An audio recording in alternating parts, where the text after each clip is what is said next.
আমরা আর আমার এইচএসসি পরীক্ষা শেষ। কয়েক টেনশনে তো 1 মাস খাতি পারিনি। একটু গরুর কাচ্চি রান্ধো আত্মা ভরে খাই। আজকের অতিথি ছিল স্যার। কাচ্চিটা কেমন হলো? অসাধারণ। আমার লাইফে এই প্রথম এত স্বাদের কাচ্চি আমি বললাম যে যা দৌড়ই যাইয়ে গোশ কিনে নিয়ে আইকে। গোশের পিসও করেছি এক একখান ফানা ফানা। স্বাদ মতো খানিকটা নুন, 1 মুঠ খানিক পেঁয়াজ বেরেস্তা, 1 টেবিল চামচ আদা বাটা আর 1 টেবিল চামচ ভইরে রসুন বাটা। খানিকটা দিলাম আবার টক দই 8 কাপের মতন। দিচ্ছি আবার 2 টেবিল চামচ ভইরে ভইরে খোসা সহ কাঁচা পেঁপে বাটা। তারপরে যে কোনো বিরিয়ানির মশলা মারি দিতে হবে 1 প্যাকেট। দিলাম আবার বেশ 1 টেবিল চামচের মতন ঘি আর বেশ খানিকটা শুকনো ঝালের গুঁড়ো। ভালো করে চটকাই উপর নিচ সব জায়গায় মাখাই নেবো। এইবার একটু ফয়েল পেপার দিয়ে ছোট্ট বাটির মতন বানাই নিছি। তার উপরে দিয়ে দেবো গরম কয়লা, তার উপরে 1 টেবিল চামচ ঘি। কয়লার ধুমো না দিলে কিন্তু ঘরের কাছে দোকানের মতন ফেলে বাদ দেবে না। এই ঢাকনার মুখ আর খুলবো না, এই অবস্থায় রেখে দেবো 7-8 ঘন্টা।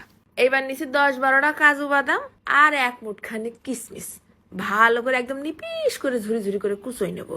শোনো বাপু, স্বাদ যদি চাও দোকানের মতন, বিরিয়ানি রান্নার কোনো স্টেপ মিস করলে কিন্তু হবে না। এবার ওই বাদাম কিশমিশের মধ্যে ফেলাই দেবো খানিকটা পেঁয়াজ বেরেস্তা, তার উপরে দিয়ে দিলাম খানিকটা গুঁড়ো দুধ, মাখায় রেখে দেবো সাইড করে। নিয়ে নিছি আবার 1 গ্লাস গরম পানি, তার মধ্যে ফেলাই দেবো 3 টেবিল চামচের মতন গুঁড়ো দুধ। ওই দুধের থেকেই আবার 4-5 চামচ দুধ আলাদা করে রেখে দিলাম।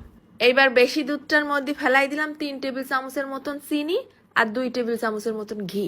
ভালো করে নেড়ে চেড়ে চিনিটা সুন্দর করে মিশাই নেব। এবার ওই অল্প একটুখানি দুধের মধ্যে ফেলাই দেবো জাফরান আর জাফরানের রং। ইনারেও সুন্দর করে গুলাই নিচ্ছি।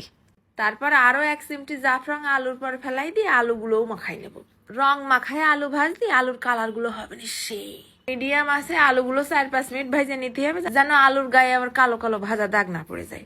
এইবার ওই 7-8 ঘন্টা গোশটা মাখাই রাখিলাম না, তার মধ্যে ফেলাই দিলাম আরো 2 টেবিল চামচ পেঁয়াজ ভাজার তেল। নিয়ে নিছি আবার 1 কেজি খানিক বাসমতি চাল।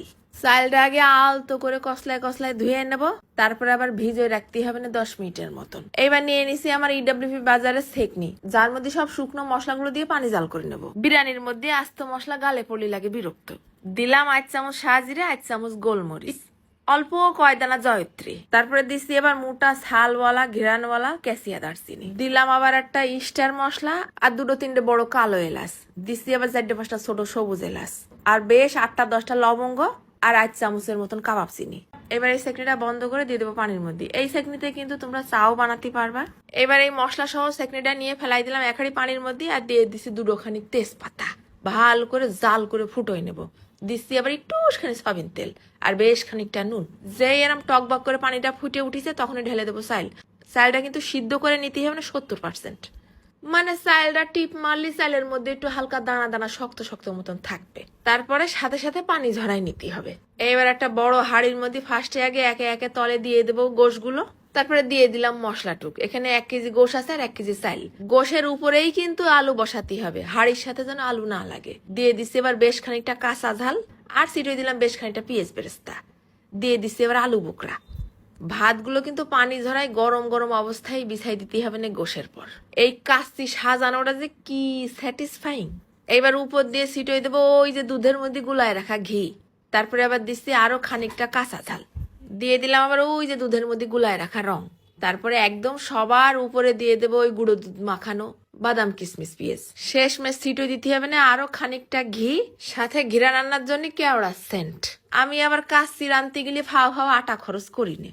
ঢাকনার তলে একটা পুরনো পরিষ্কার উন্না ভাঁজ করে দিছি 4 ভাঁজ করে, আর ঢাকনার উপরে দিয়ে দেবো শিলপাটা। প্রথম 10 মিনিট জাল করে নেবো একদম হাই হিট করে। তারপর একটা গরম তাওয়ার পর হাঁড়ি তুলে দিয়ে রেখে দেবো একদম ধিম আছে প্রায় 1 ঘন্টা। 1 ঘন্টা পর চুলো বন্ধ করে রেখে দিলাম আরো 15-20 মিনিট। তারপর হাঁড়ির মুখ খোলার সাথে ঘিরানে আইসে নাকের পর মারিছে ঘুষি। বাবারে, প্রশংসা শুনতে কান্না ভাল লাগে। আজকে আমাদের অতিথি হচ্ছে আমাদের স্যার। স্যার একটু খেয়ে বলেন কাচ্চিটা কেমন হলো? অসাধারণ। আমার লাইফে এই প্রথম এত স্বাদের কাচ্চি আমি খাবো। না, এটা একটু বেশি হয়ে গেল। বেশি না। আমি কাচ্চি ডাইন, কাচ্চি ভাই, যশোরে যতগুলো কাচ্চি আছে আমি সবগুলোই খেয়ে টেস্ট করছি। আচ্ছা, তবে আজকে আমার কাছে একদম মানে অসাধারণ এক কথায়। ধন্যবাদ, অনেক ধন্যবাদ। এটা রান্না করা কাচ্চি। তাড়াহুড়া করে আজকে আর কাচ্চিটা পরিবেশন করে দেখানোর সময় পাইনি, তবে কাচ্চিটা হয়েছে একের। চলে যাচ্ছি, ধন্যবাদ।